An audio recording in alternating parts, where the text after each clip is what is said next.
Good morning, mortgage coaches. Thanks for joining us for the weekly Thursday training call. We're going to begin in just a moment here, but looks like we've got not too many people on the call, so I'm going to try and do whatever you guys would like to see today.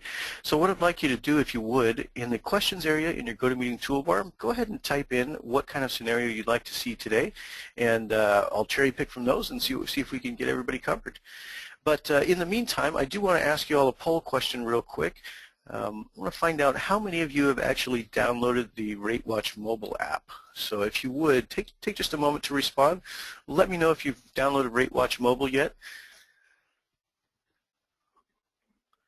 All right, good. Looks like we've got half of you voted so far. Give me just a little push here. I just want to find out whether we need to cover that today. Okay, looks like it's split right about down the middle. So I'll go ahead and close the poll real quick. So that leads me to believe let's first focus on doing the RateWatch app. I'm going to show you how to download that. You can actually install the RateWatch on either your iOS, so an Apple phone, or an iPad, or you can install it on any Android device. So let me show you a kind of a quick once-over on how to do this. So you guys should be seeing my iPad coming onto the screen right about now. In order to get to the App Store on either your phone or your iPad, you've got a little icon on your desktop called App Store. That's this guy right here. And you want to click on that one. That takes you over to the App Store, and then there's a search bar up at the very top. Now, when you search, if you search for just RateWatch, it'll find RateWatch for you. But in this case, I'm going to search Mortgage Coach. And the reason I'm going to do this is because this is going to find all of our apps. So you can see here now it's showing the Mortgage Coach app, which is the report viewer. This is the one that all your clients, if they try to view one of your Edge presentations, this is the one that they download so that they can view your Edge presentation on their mobile device. And then of course there's RateWatch right here. So today we're going to focus on getting RateWatch installed. So if you would, if you guys have your phones or iPads with you, if you'd follow along with me and do the process, I'll give you just a second to catch up. I know I kind of sprung that on you, but if you would, go into your App Store. And if you're on an Android device, you're going to click on the Google Play Store. And when you get to the Google Play Store, you're going to do the same thing I just did. You're going to search for Mortgage Coach, and there's a space in between those two words. So if everybody would, pop out your mobile device if you don't have RateWatch installed yet, and head to your App Store, whether it's Google Play or the App Store for iOS, and then you're going to type in Mortgage Coach for the search. Give you guys just a second to catch up here. I know a couple of you have just joined the call, so if you missed what we were talking about earlier, we're showing everybody how to download the RateWatch mobile app. This is actually a free app for you. It's part of your membership already, and basically it gives you all the capabilities of your RateWatch desktop app, but on your mobile device. So you have the candlesticks at your fingertips, and this is actually a great tool for you to use while you're in the field. I mean, you know, there's a lot of rate shopping going on out there, and you know, rate is important to a borrower, but what's more important is that you educate them on why rates do what they do, and you position yourself as a trusted advisor. And the easy way to do this is have the RateWatch with you, so you can show them what market volatility does. You know, you can point it at different areas in the charts in the day watch. You can actually go back to days that were particularly volatile and show them, hey, you see all this movement on the charts. In this particular day, we lost a quarter point on the rate. You know, these kind of changes can happen pretty often, but I'm on your side. I'm watching this constantly. I'm always going to make sure you get the best rate possible. All right, so hopefully you guys have caught up, and we're all at the appropriate app stores. And if you're on iOS, you're going to hit the little cloud to download it. On the Google Play Store, you're going to hit the install button. So I'm going to do that right now. And you should get a little bit of a spinner, just like I am right here, and then it'll start the download process. And on iOS, you get this cool little circle that will eventually complete once it's fully downloaded.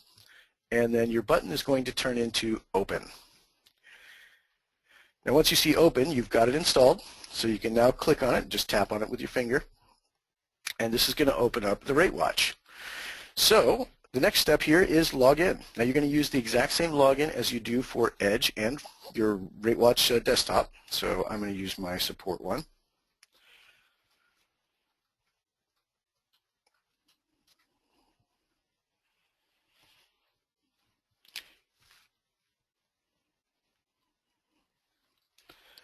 All right, and then once you're finished putting in your login information, hit the login button. And this is going to take you over to the charts. Now these are the same candlestick charts that you would see on the desktop app. You have lots of capabilities here to change this to make it look the way you want it to. You can see that right now I am looking at the Fannie Mae 30-year 3.5% coupon. And you can see that this entire app is green right now. And the reason it's green is because we're in good territory. If you look at our candlestick right here, we've actually got a little bit of a rise today. We're up 3 bips. It's not very much. It's not going to do anything to move rates at this point, but we are in the green. Now, if we were down at all, like we were yesterday, we actually took a pretty big dive yesterday. If we're down at all, this entire app would be red. So you'd also see a red candlestick right here. Now you can see at the top left, we show you what the prior close was, and then we show you what it is from opening bell. Now if you want to change any of the parameters on here, you can click on this little parameters button up at the very top right. And when you do that, it's going to open up a little side window. Now this allows you to change which coupon you're watching, which agency, and I'll click on those so you can see what it looks like. But you can see I could change the agency to the Ginnie Mae or the U.S. Treasury if I wanted to see what those charts look like. If I want to go back, basically I'm just going to click on the chart itself and then click on parameters again. And if I want to go to, let's say we're going to go back to the coupon or something, what I did to get out of there is I clicked on agency one more time, and that brought me out of that screen. And now if I want to, I can adjust the coupon. You can see right now I'm at the 3.5, but let's say I wanted to check out what the 4 is doing because I foresee that we might be moving to the 4 pretty soon. I can click on that. It does adjust the charts, and then I can literally just tap on the main chart and it'll close out that parameter screen. And you can see the 4 has actually been a little more volatile today. We've gotten just a tad bit more movement downward, but that's actually just kind of narrowing it down to par. So to give you an idea of why you would choose one coupon or another when you're looking at it, we always track the coupon that is trading closest to par. Now par here is going to be 100 basis points. So if we go back and we look at the Fannie Mae right now, the 4.0, we're actually trading right around 105.9. So that's pretty far away from par. So if we go back and adjust back to our 3.5% coupon, and you can see we just leveled out for today actually, but we're sitting right at 103 right now. So 103.12, and that is closer to par. So that's why we're choosing that one to follow. Now some other parameters that you can change up here. I'm going to go ahead and click on coupon again so it'll reduce that. You can change the analysis points. So for instance, if I wanted to show the 30-day moving average, I can tap on 30-day or 30 DMA there. And then when I go back to my chart, I should see a moving average line. Now, in this case, I'm not seeing one, so I'm going to go to a longer one. Let's try the 100-day. And, oh, actually, let's clear them all up real quick. And I'm going to actually change my timeline first because I'm looking at a 10-day timeline, so I'm not going to see much in the trend lines. So what I'll do is I'll change it to 3 months so we can actually see the market trend.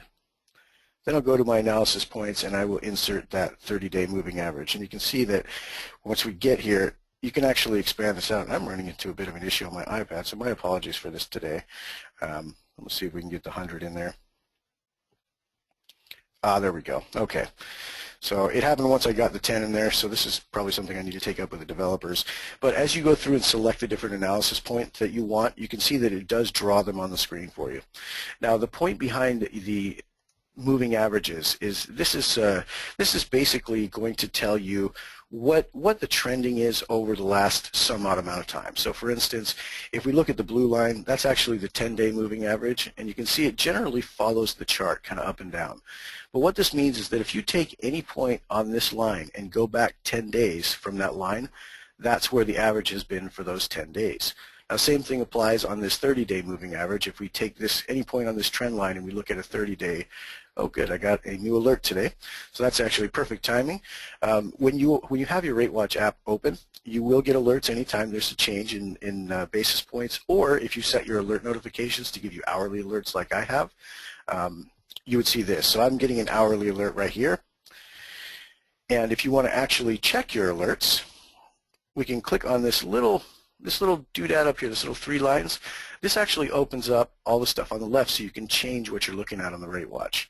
So right now we're on the home screen, and if I wanted to go to the day watch, I can click on day watch, and you can see that we actually had a little bit of movement and then we dropped straight down. So we got 2 alerts here because there was more than 15 basis points of movement. Now you can change which date you're looking at on the day watch, and this is actually pretty it's pretty important for when you're talking to your clients in the field. If you wanted to show them a particularly volatile day, what I would do is I would first go back to the main candlesticks, and I would look for a day when we had either a big drop or a big rise. So something along this right here, that was a big rise, and then we had a big drop right here. So that is going to be right around October 10th. So let's isolate exactly what day that was. I'm going to go to my parameters, and I'm going to change my timeline down to 1 month. There we go. Okay, so you can see we actually had a pretty big drop right here. And that was yesterday. So another good one to look at would be right here. If that's the October 10th area, probably 12th there actually. Let's find out. Oops. There we go. So that's actually 10:15. Now the way I found that out is I literally just tapped on that candlestick to see what day it was. So now I know if I want to go and look at 10:15 as the day itself, I can go back to my day watch. Then I'm going to select date up here at the top right. And I'm going to go back to October, and we'll go to the 15th. And there you go. So you can see I updated my chart, and this was a pretty dramatic day. We had all kinds of alerts going out that day because the market was just all over the map. Now, we did end up pretty low that day, so you probably lost a little bit on some rates if you were holding on that day. Hopefully you held on a little bit longer because we had a good couple of days afterwards. But in this day in particular, if somebody chose to lock, after this point, they might not have had the rate that they could have had the day before when we were literally up here. I mean, there's a pretty big difference there. Now the other things that you can check in here are the alerts. So if we go to alerts, you can see that these are the alerts from today. So today there's my first alert, and you can see that actually we've got the 11:40 alert here when it went up 15, and then by 12, and these are Eastern times by the way, it went down another 15. We're back right where we started, but we alerted you on both cases because it was a plus or minus 15 basis point change. That's generally when you want to be aware of market shifts and take action, is when there's a giant movement. But 2 movements so close together like this that level each other out, you're probably not going to see any rate changes based on this. But had we seen 2 negative movements in a row, that's when you probably want to be looking at your lock desk and saying, okay guys, what are we looking at here? I know I've seen some drops. Are we looking at a reprice pretty soon? And you can get an idea for how fast your lock desk in particular will reprice on this. Generally, when you're watching these charts, if you find that there's an alert that comes out of rate watch and it's a downward alert, and you got to monitor a little bit, but your lock desk changes pricing an hour later, you've got an hour after any major significant movement on the rate watch before your desk is going to start moving. So it'll give you a little bit of a gap, a little bit of a time window where you can potentially lock clients that are kind of sitting on the fence waiting for a better rate. Now another thing that's in here that's pretty cool is your edge views. Now I have no edge views for today, but when somebody clicks on one of your edge presentations, you will get an edge notification alert. Now you'll also get an alert through RateWatch that tells you that your presentation for such and such borrower has been viewed, and it'll give you a link, and you can actually click on it and it'll open up the Mortgage Coach app so you can view that presentation and take some action. You also have commentary, just like in the main desktop application. You have the expert commentary here, and then over on the right you have member commentary, which is all of our members just really looking to find what kind of advice they need. They're talking to each other, they're talking to Dan and Neil. You'll find that occasionally our experts disagree on what the short-term forecast might be, or what to expect for the long term. It's all really good advice. It's all correct, but what they see as the end result, that's kind of up to you to make your decision. I would tell you that between Neil and Dan, Dan is He's more of the day trader kind. He actually used to trade mortgage-backed securities, so you're going to get more of the trading perspective from him. Whereas Neil is more of an analyst, and you're going to get more of just kind of a numeric representation of what's going on. And he's going to give you a short and long-term forecasting based on how much movement he thinks it's going to be. And you also have a lenders tab. Now the lenders tab tells you how many lenders have had better pricing, how many have had worse pricing for today. And you notice that the lenders are not named on here, and this is actually for compliance. We're going to have to start removing lender names from these things, so you'll see the desktop app update probably within the next couple of months to remove lender names as well. But the whole idea behind this is you want to have a barometer for what the market's doing. You want to know how everybody is reacting in general to these pricing changes. Now you can see today we're kind of split down the middle. There's really been no major movement one way or the other. So I would say, right now, at least today's a pretty safe day, but watch Dan's commentary and see what he says about, what's coming up. What should you be looking for to base your opinion on? Now you also have an edge call log. So if you did use a click to call, you can see that these are click to calls here, and you could potentially call your client directly back. If you want to learn more about click to call, there's a quick video in the knowledge base. Just type in click to call, and or even just click, and it'll find it for you, and you can check that out. But cool feature. It's kind of an add-on feature for Edge, so if you want to check it out, take a look and see if it might be right for you. Now finally, there is the Settings tab. Now the Settings tab allows you to update your email and text alerts. You can set your update schedule for those static alerts I was talking about, like what times do you want to receive them. And then there's also help, which just basically tells you to email us over at support. All right, so that's our Rate Watch app. Let's get this out of the way. And Mark's question, he says, can you share how to use with your iPad? So Mark, are you talking about using the Mortgage Coach app, the actual app to show the presentation? And then John's question, he'd like to see Edge Live. A quick training on that would be helpful. Excellent. Okay, I think I can show both of those together for you. All right, so what I'm going to do is let me pull up, this is actually a presentation I did for the QA session a couple of weeks ago that was showing just some different mortgage insurance options. I was comparing an FHA mortgage with 3.5% down to a 5% conventional with monthly MI, lender paid MI option, and a single MI premium option. Now when I built those, I went to the end here and I generated my link. Now anytime you get to the end screen here, if you wanted to do Edge Live, and I'm going to cover that kind of first, and Mark, I'll come into your question as I'm doing that. Let me give you some background on Edge Live. So what Edge Live allows you to do is it allows you to open up a preview of the report presentation, and it gives you the ability to highlight that presentation, to pop out more info sections, even down to the fee detail. And when you do that on your end, the client who is looking at your live link that you sent them, so this link right here, your client has clicked on it, when they're looking at that and you're looking at this Edge Live preview, any changes you make on that presentation, highlighting, pop-outs, they happen automatically on the other end for the client. So let me see if I can show you a little something about how that works real quick. And let's get a new tab and pull it out. There we go.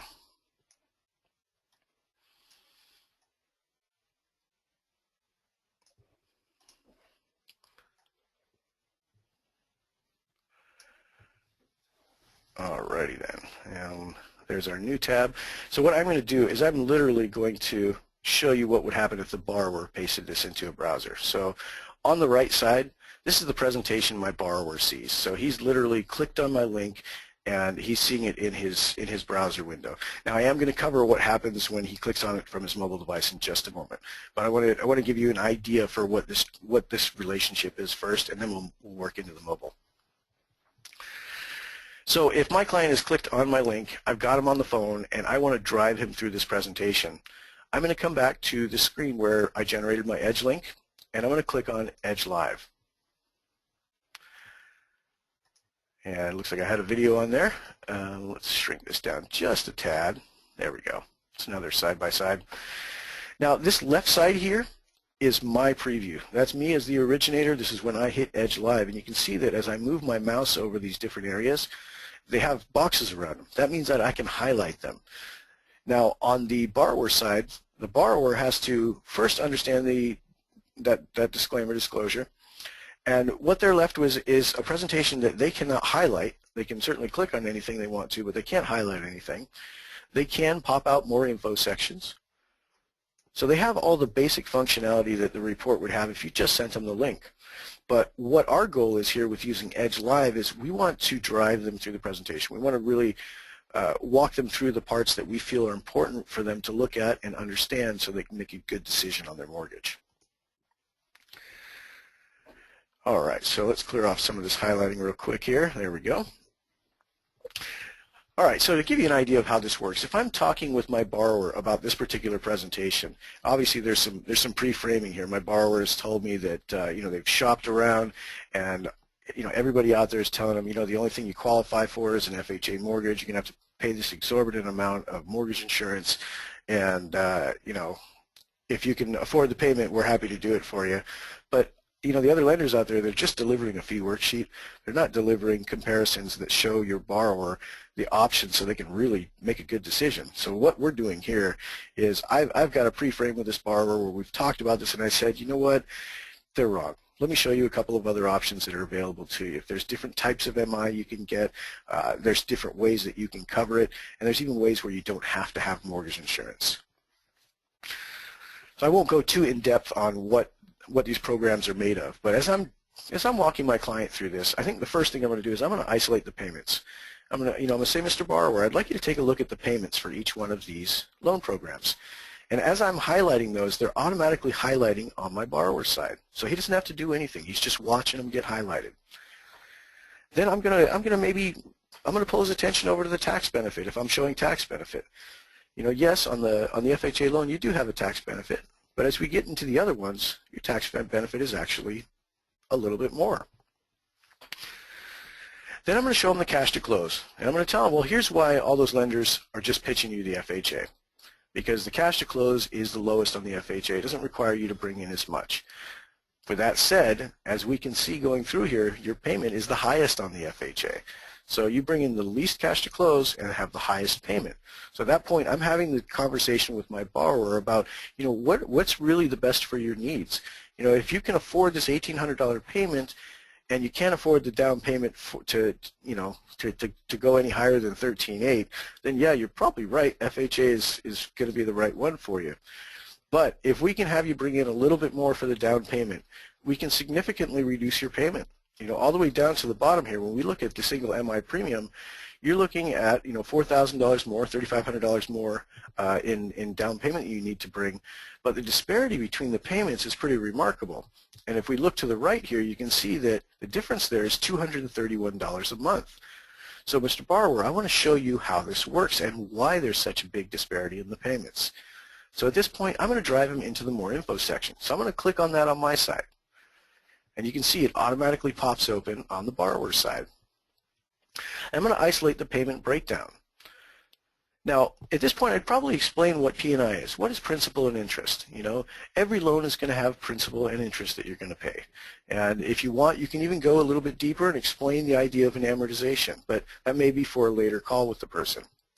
But the driving points here is you want to let them know that, hey, all of these are going to pay the exact same property tax. They're all going to pay the exact same hazard insurance. But the mortgage insurance is the real factor that you need to consider. So as I'm talking about this, you'll notice that when I start a conversation about one of these items, I'm clicking it as I'm coming into talking about it. So I know that there's going to be about a second delay. And with that being said, I know that I have to click this maybe a second before I want the client to look at it. So at this point, I'm clicking both of these and I'm saying, Mr. Client, these are the two options that have monthly mortgage insurance. And you can see that the FHA mortgage insurance is in fact the highest mortgage insurance that you're going to get. As we go across the board, these other options allow you to either reduce mortgage insurance or eliminate it altogether. That's where we're getting these payments down at the bottom. Now keep in mind you can also bounce graphs if you want. You can see that I have some reduction payments and investment payments going on here. If I wanted to drive my client towards this, I could show them that, hey, you know, we're saving you X amount of dollars per month, so I want to put that back in your bank every month so that we can help rebuild your wealth. Or maybe I'm splitting the reinvestment strategy. I'm showing you a little bit of term reduction and a little bit of, sorry about that, I probably should have turned off Skype. Let's quit that real quick. So I'm showing you a little bit of reduction payment and a little bit of investment, and we're leveling it out. Now, actually, David's question real quick, why is the loan amount 242 but the cash to close is the same as the 237? So part of that's actually getting rolled in. I can do the detail for you on this. I really just wanted to show you the Edge Live. Keep in mind, this is a sample report that I created for a call a couple of weeks ago, and I've since gone in and done lots of things with the different products. So we'd have to go into the actual data entry in Edge to see that. But part of it you can actually see in the closing costs area. So when we look at this, these are all generally, you know, we've got 96.9 on the single premium. That's just because the premium is actually financed into the loan amount. We've got the same costs across the board. And when we look at the fee detail on each one of them, they're exactly the same. But this is actually part of the conversation you'd have with your client too, because you can pop out all this information and show them, look, all these are going to have about the same closing costs for you. As you highlight, you know, different line items, it'll highlight that line item for your borrower. And you can continue on the conversation and basically show them, you know, these down payments, they're really not that much different. They're only $4,000 apart between them. So these ones, since they're all about the same down payment, we've got the same closing costs, and we're financing in the single premium. That's why these ones are really right about the same for cash to close. Now the FHA one is obviously less cash to close because we've got a lower down payment. John's question real quick. So if multiple users have clicked on the link, they'll all see the highlighted areas as I highlight within the Edge Live application, right? Absolutely, John. In fact, down at the very bottom of your Edge Live screen, you can see how many viewers you've got. Down at the very bottom here, you can see it shows 53 viewers. Now, the reason I have so many viewers on this is because I actually presented this on a QA call a couple of weeks ago, and I would imagine a lot of people still have that browser window open. So that's one thing to consider when you're looking at the number of viewers. This tells you how many people currently have this report open somewhere, whether it's on a mobile device. It could be the app is still open on their phone, so that would indicate that there's still a viewer. But you bring up a good point here, and that's that you can have multiple viewers looking at this. In fact, what I sometimes do here is I will chat in the link to you guys so you can follow along. So let me do that real quick here. I am now putting the link to this presentation in chat for you in the GoToMeeting bar. So if you would, go ahead and click on that. And this is going to open up the presentation you're looking at. And I can now close this secondary window here because I'm going to drive your screens.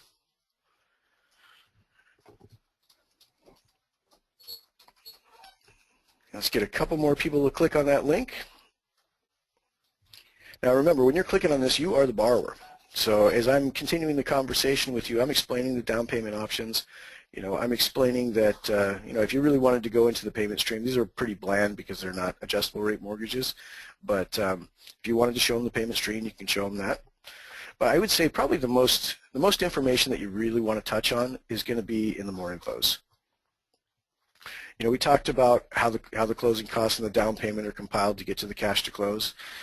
We also talked about the payment breakdown. And then there's a reinvestment strategy grid too. So if you wanted to assign, say, principal reduction payments like I've done here, or if you wanted to assign payments into their current savings account, or maybe even payments into a new investment vehicle that you're working with a financial planner for, you can certainly highlight all those fields, and as you do them, just be aware that they're going to be, they're going to, I'm sorry, hang on a second here. Okay, sorry about that. I was trying to read a question at the same time. I lost my train of thought, so my apologies, everybody. So what I was saying is, when you're highlighting these, just keep in mind that they're going to adjust about, you know, a second after you do. So you always want to kind of pre-plan your clicks. So as you're talking, click first, then talk about it. Sean's question, when will the LTV for FHA get fixed? I see your FHA example had an LTV of 98 still. I do a lot of FHA comparisons. So I understand what your question is, Sean. And technically the LTV, when you do finance in the upfront MIP, the loan to value ratio is technically 98. Although for guidelines, FHA doesn't consider the upfront MIP to be part of the LTV. So it won't affect your rate structures.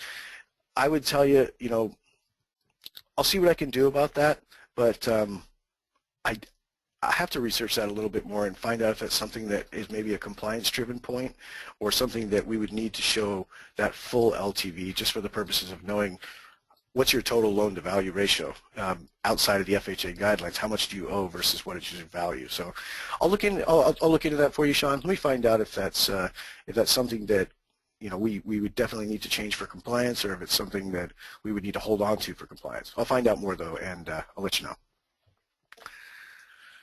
Nate's question, this may be unrelated to this section, but maybe you could address this later. Is there a way to add a grant or some other adjustment in Edge so it reflects a lower cash to close? Absolutely.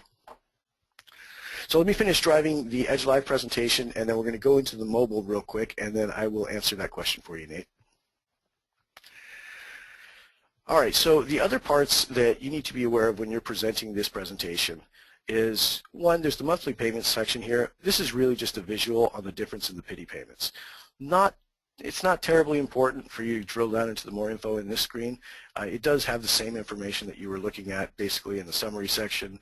The only difference being is it does show some extra assumptions that are in here, things like property appreciation and the tax bracket. But the more important ones are going to be this more info right here, bottom left, and the more info at the top that we've already covered. And when we look at the bottom left, it's very important that you know how to explain this savings over the short term. If we were to take 64 and multiply it by 60, we are not going to get this number. The reason is this is not the monthly savings multiplied by the number of months. Instead, this is a slightly different equation. What we're looking at for this lower left quadrant is we're looking at just the unrecoverable costs for each loan. We're comparing them against each other, and the differences are what you're seeing here in the graphs. So as we go into the more info, the easy way to explain this is these top three, don't even worry about them. These are cumulative totals that you can use for your conversations with the borrower. But when we're talking about how this bottom left quadrant is calculated, we are talking about taking the total interest in MI they're paying, subtracting out the tax benefit if you choose to show a tax bracket. If you don't choose to show a tax bracket, the tax benefit will not be in here. So we take the interest in MI, subtract the tax bracket, and then add the closing costs. And that's what gives us the total cost for this loan. Now the reason we don't include principal paid in this equation is because when they're paying into principal, they're retaining this in the form of equity. They're knocking down their loans. This is not considered a cost.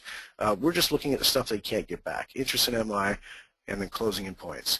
Now closing in points does not include the prepaid escrows, so if you've got reserves, those are not part of this figure, so your borrower is not getting dinged for reserves here. Now when we do this calculation, interest in MI minus tax benefit plus closing costs, we end up with a total cost here. Those total costs on the orange line are compared against each other, and the differences are shown in the green area. Now the one with the 0 is always going to be the highest cost loan, so it'll always have no graph next to it. All the other ones are compared against the FHA. So if you wanted to change those benchmarks, you can change those, and I'll show you how to do that real quick. Let's go back to our analysis screen inside Edge.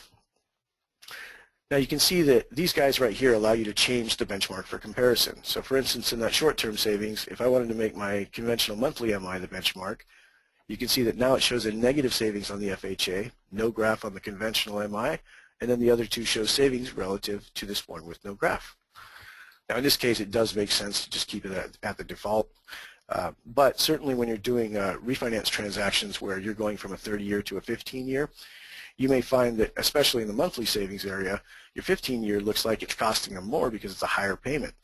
But in fact, you want to benchmark it against the current payment because your current payment is really going to be your point of comparison for any of these new loans. All right, so back into our Edge Live presentation. We've explained the short-term area here. Then we're going to look at the long-term area, and you notice I've chosen net worth. Net worth is a combination of their total equity at this 20-year point, plus any liquid assets you've developed for them. So that's what this striation in the graphs is. Now, to really see the details on what these figures represent, that's where we would go back into that more info section to the reinvestment strategy. Because you can see at the 20-year point, we've actually got $26,000 in the bank from doing this savings here. So that's why we're getting on the LPMI product, that's why we have this little sliver of beige there. Now we're doing a slightly bigger contribution on this fourth one because we're saving more money per month, and you can see that that one actually shows higher liquidity right here and a little bit less equity. All right, so now let's talk about what this looks like on mobile. So I'm going to hit my share button so I get my link back up, and then give me just a second. I will get my iPad going with you.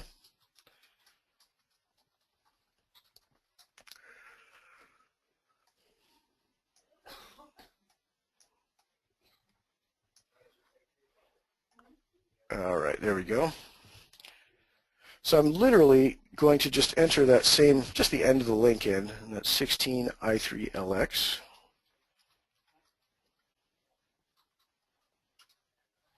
And then I'm going to hit that arrow right here so that it'll open up the report.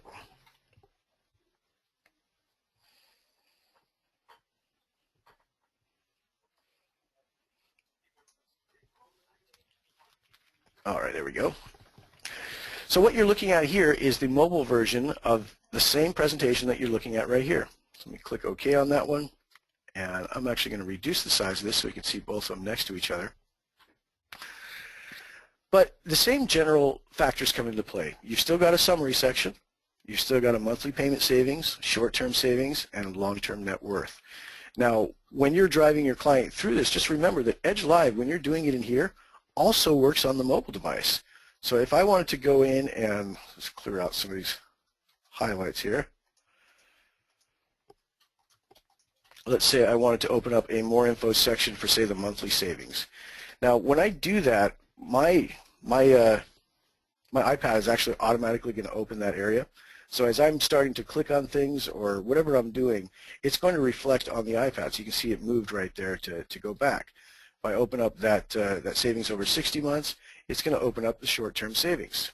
And you can see it drilled into the data right there. Now if you want to go back to the graphs, simply light up one of the graphs, and this one will automatically change back over to the graph. So you can see it automatically highlighted for me. So same concept, as I was driving my client through the web-based presentation, the same thing applies to when they're viewing on the mobile device. So when you send this link to your client, I usually recommend that on your emails to the client, you let them know that you can open this link on your mobile device or in a browser. If you do open it on mobile, you're going to be prompted to download the mobile viewer app. It is safe to download. Please go ahead and do so. And then after you've downloaded it, click on my link one more time, and it's going to open the presentation inside that app for you. Then they're going to get the same experience that we're looking at right here. And if you can get them on the phone while they're looking at the presentation, just remember that Edge Live will allow you to drive the presentation to where you need it to be. All right, so hopefully that gives you a little glimpse into both the mobile and the Edge Live perspective there. If you'd like more on that, and I believe that was John that had asked about Edge Live, let me know if there's anything I missed there, and certainly be willing to help out on that. All right, let's get to Nate's question real quick. And this actually kind of ties in with Jeremy's question. He says, we use a lot of seller contributions or lender credits. How do we show all these fees but include a lender or seller credit to reduce the overall cash to close? I've not been able to figure that out other than assigning the fees as paid by seller or paid by lender. All right, so there's a couple of ways to do this. And this actually goes right along with Nate's question about how to show a grant or some other adjustment for the cash to close. So let's get this out of the way. And let's go back over into Edge. So let's say on this single premium, I wanted to have a new kind of contribution, a grant, whatever it is. The way to do this, there's two ways. Now I'm using the detail screen here, so I am itemizing everything. If you weren't itemizing anything and you were just using ballpark fees, meaning you did not go into the closing cost detail, you could simply enter the amount of contributions right here. And if the contributions exceed what your closing costs are, it'll actually go below what your it'll actually show a cash out. So be careful about it. If you have 100% financing and you put a contribution that's bigger than the costs, you're actually going to end up with a cash out. Now, if you don't have 100% financing, whatever the overage on the contributions versus your closing costs will actually knock down the down payment. So let me show you how to enter those. So the first question was, how do I enter a grant?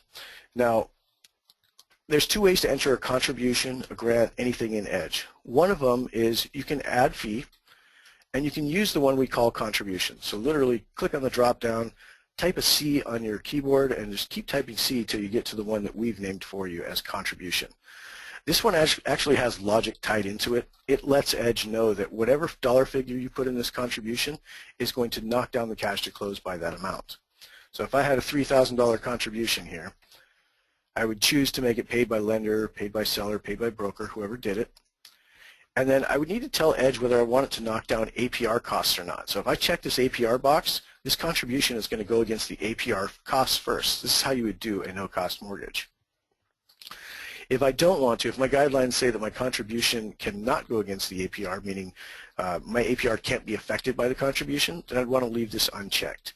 And there's cases for both. You'd want to check your guidelines to make sure, but there's certain programs that do allow it to go against APR costs, which is those no-cost loans. And then there's certain ones that require the APR to stay static even with the contribution.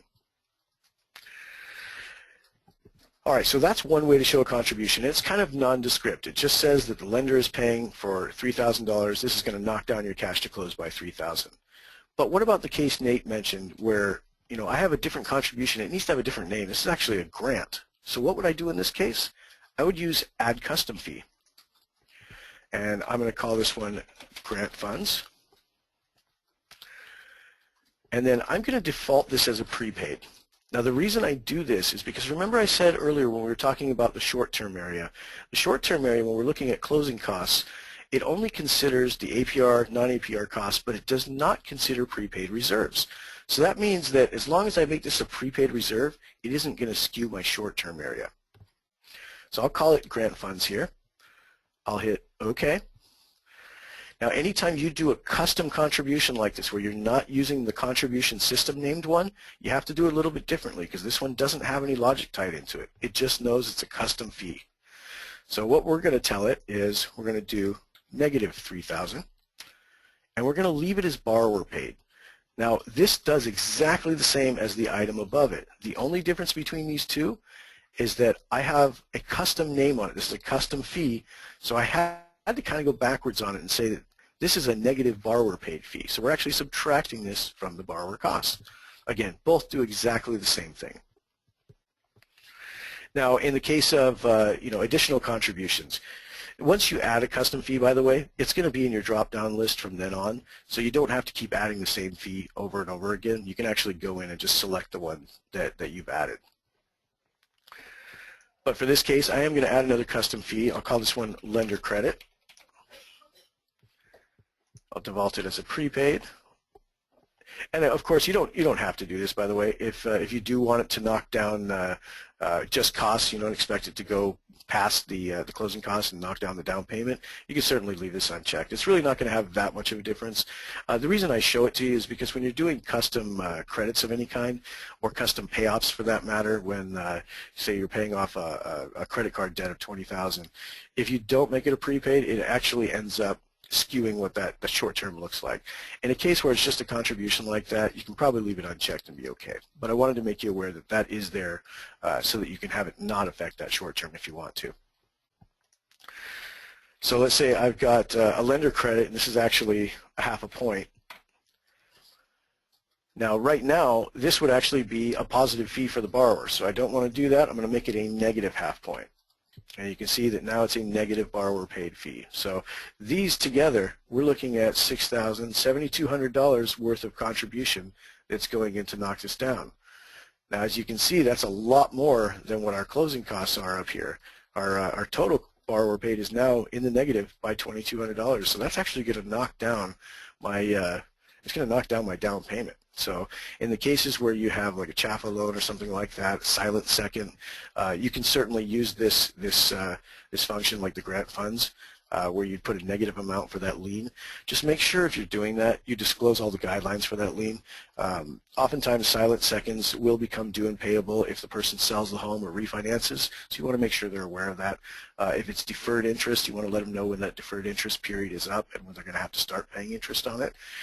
For the cases, though, of when it's basically just a grant money, like Nate was talking about, I would just do it this way. You probably wouldn't need to disclose much about this because it's a grant. I would still tell them, hey, you know, there's guidelines that say if you sell this house within 2 years, you're going to be responsible for that grant or something like that.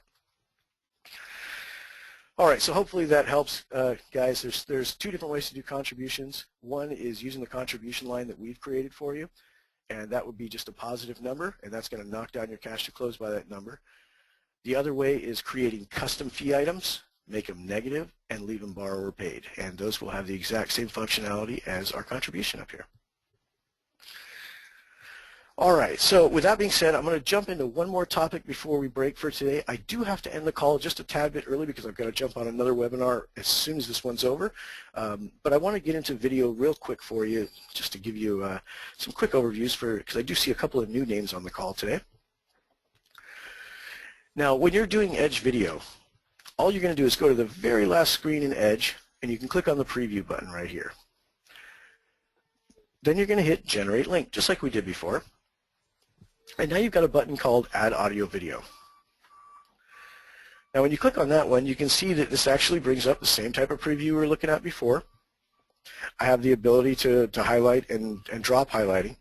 But when you're recording a video, keep this in mind, the video is only going to record what comes through your webcam. So that's your smiling face and your voice. It does not record your mouse movements on the screen. So it won't know to record the timing on when you click to highlight something. It won't happen when your borrower's looking at it. So what I would advise is you can leave certain items highlighted, and whatever you leave highlighted, your borrower is going to see highlighted when they open the presentation. It's just not going to happen in sequence like you would expect from a recording. So if you have specific items that you do want to point their attention to, you'd want to leave those highlighted when you're done recording your video. That way when it opens up for your borrower, the video is playing and the items you want highlighted are still highlighted. All right, so in order to set up your video, there's a couple of things you want to do first. One is right-click anywhere on this report, and you're going to hit Settings. Now the 2 tabs that are most important here are these last 2, but I'm going to walk you through each one. The first tab is for hardware acceleration. 9 times out of 10 you can leave this checked. If you've got a machine that's maybe over 10 years old, you might want to uncheck this because your video card might not be able to use the hardware acceleration. But most of the time you're going to leave this checked. The second one is privacy.